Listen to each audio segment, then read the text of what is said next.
pondo sa pagsasaayos ng transmission line sa Bicol International Airport ipinag-utos ng DOTR. Kasama natin sa Balita Live si Radyoman Lestor Aler. Lestor.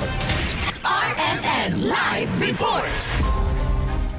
Radyoman Zander, inatasan ni Transportation Secretary Giovanni Lopez ang Civil Aviation Authority of the Philippines na pondohan ang pagsasaayos sa issue ng transmission lines ng National Grid Corporation of the Philippines sa Bicol International Airport, kung saan pinaglalaan ng kalihim ang kaap ng pondong nagkakahalaga ng 200 hanggang 300 million pesos.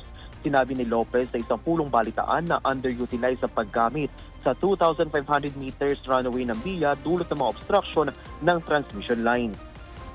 Ang taba po ng runway ng Bicol International Airport is more or less 2,500. We just checked it. Napakagandang runway, napakahaba, so that we can accommodate jet aircraft. No, ito makakatulong po sa presyo ng ating mga papasahe pagdating sa paliparan. Dagdag pa ng DOTR Secretary na kanya nang kinausap ang kaap tungkol dito upang makatulong aniya na maibaba ang transmission line para ma-optimize ang paggamit sa runway. Umaasa naman ang kalihim na masisimula ng proyekto ngayon taon at sa oras na matapos ang pagsasaayos ay maaari itong maka-accommodate ng mga international flights.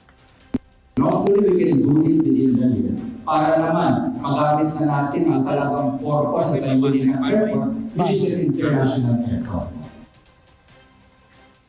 Bago ito, una nang ininspeksyon ni Lopez ang airport kasama ang iba pang kawani ng kaap kung saan pinamamadali na nito ang pagsasaayos ng sisaming nasira bunsod sa pananalasa ng Bagyong Uwan noong Nobyembre nakaraang taon. Kasama mo sa DZXL RMN Manila, Radyoman Lestor Aler, Tatak RMN.